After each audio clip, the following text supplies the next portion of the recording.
Hello! Hello, hello, hello!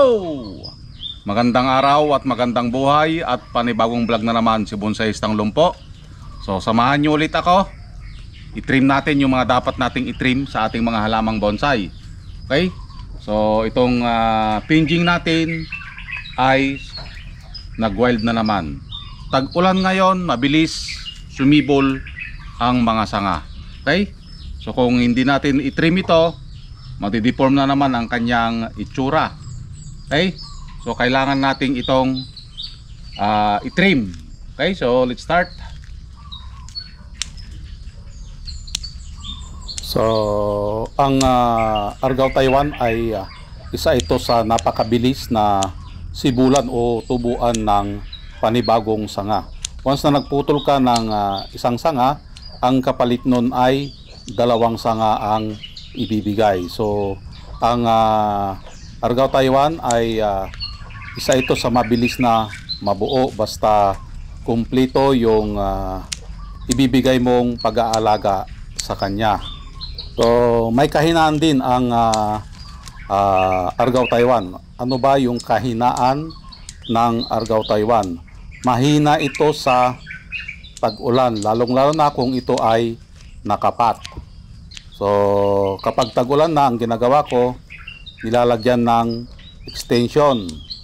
So yung extension pot, yun ang magpapalakas sa ating halamang bonsai na argao.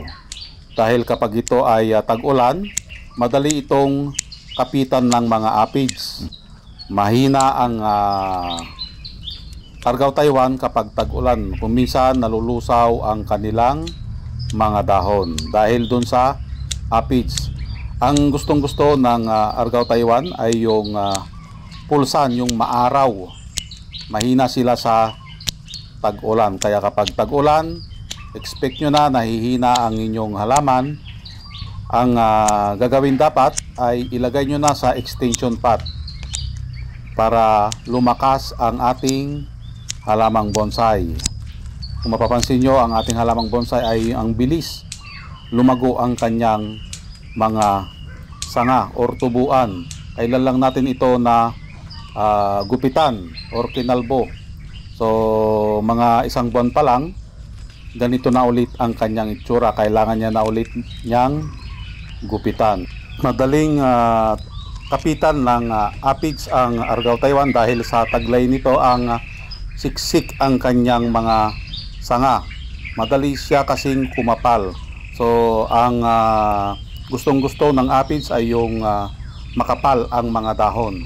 Yung madali silang makasiksik, doon nabubuhay ang mga aphids. Kaya ang maintenance nito ay spray ka ng 7 na pangtanggal aphids, pang-prevent para ito ay hindi makapitan. Pero sa isang buwan, sa loob ng isang buwan, nakita natin dito na mayroon ng aphids yung ibang mga sanga.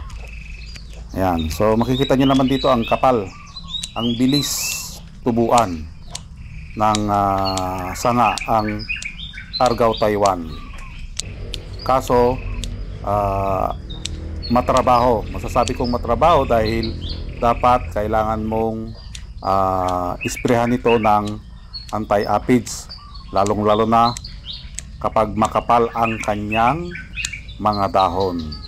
Isa sa Argao Taiwan na aking pinagpraktisan hanggang sa mahasa ng mahasa na gumawa ng bonsai dahil mabilis silang tubuan, mabilis itong mabuo.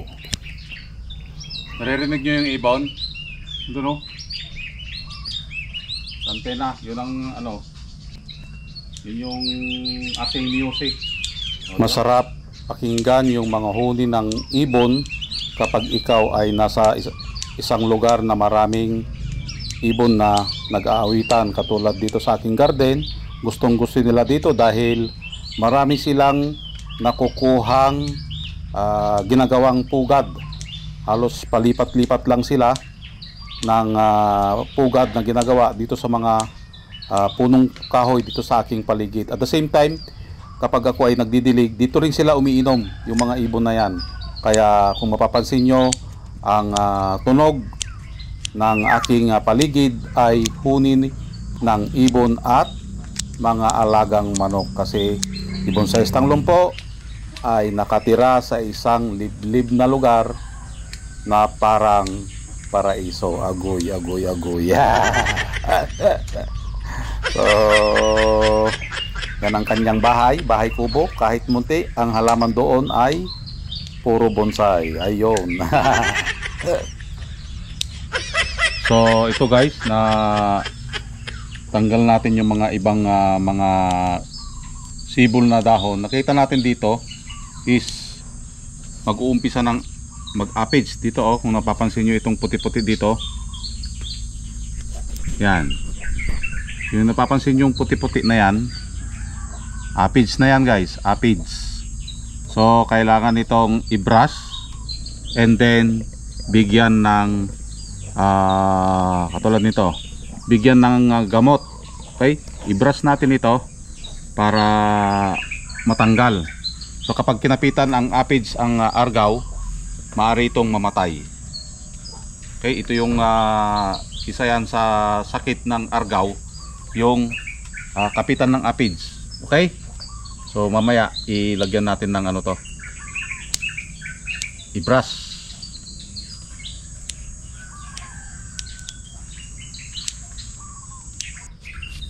So ito yung sinasabi natin kanina na kailangan nating i-brush ang bawat singit para make sure na matanggal ang aphids nito. So ang aphids ay parang siya, agoy, agoy, agoy. Piste sa buhay mo. Saklap nun bes. So i-brush mo na para matanggal ang piste at gumanda ulit ito. Agoy, agoy, agoy. So yan guys, natapos na nating gupitan. Okay, so maaliwalas ulit ang kanyang itsura, hindi katulad kanina na masukal. Okay, at the same time nakita rin natin na kinakapitan na ng aphids. Pag kinapitan ng aphids ang isang argaw, maaari itong mamatay or mamatayan ka ng sanga. Okay, so isa yon sa dahilan kung bakit natin palaging dapat i-trim ang argaw Taiwan. Okay, so gumanda na ulit, tag-ulan ngayon, mabilis sumibol ang mga dahon or sanga. Okay, so ito na ang kanyang itsura. Ang ating konsepto ay parang nature na nature talaga, parang nandun tayo sa dalawang bundok, ang pagitan nun may lagusan. Agoy, agoy, agoy. So parang nakaka-relax, parang totoong bundok na kung titignan natin sa ating camera. Yan, nakaka-relax tignan o panoorin ang ating halamang bonsai. Okay, so maraming salamat at nakarating na naman tayo sa dulo ng aking video. Hanggang sa muli, bye bye.